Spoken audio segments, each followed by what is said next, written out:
வணக்கம். மனது தனது என்கிறதை சுமக்கிறது. மனது தனது என்பதை தாங்கி சுமக்கிறது.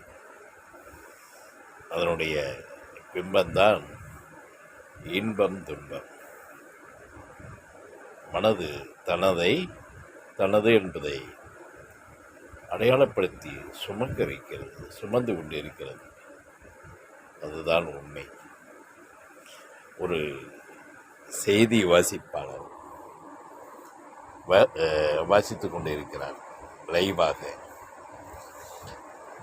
நல்லா சிரித்த வாக்கில் குதூகலமாக நல்ல ஒரு நிகழ்ச்சிகளை வாசித்து கொண்டு இருக்கிறார்.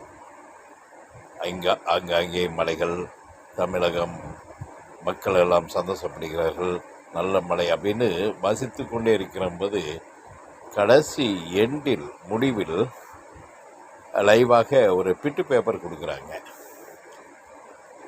பிட்டு பேப்பர் கொடுக்கும்போது அதை வாசிக்கிறாங்க. அந்த அம்மா பெண் வாசிக்கும்போது தாம்பரம் பைக்கில் சென்று கொண்டிருந்த இளைஞர் கண்டனர் லாரி மோதி ஆன்மா பிரிந்தது அப்படிங்கிற ஃபோட்டோவோட அந்த நிகழ்வு வருகிறது. அதை ஃபோட்டோவை காண்கிறாங்க. பார்த்து விடுகிறார் சுரேஷ். எத்தனையோ ஒரு விபத்துகளையும் ஆன்மா கடப்புகளையும் சோகமாக சொல்லி கொண்டு இருக்கும் அந்த பெண் அது யாருன்னா தனது கணவர் இறப்பு.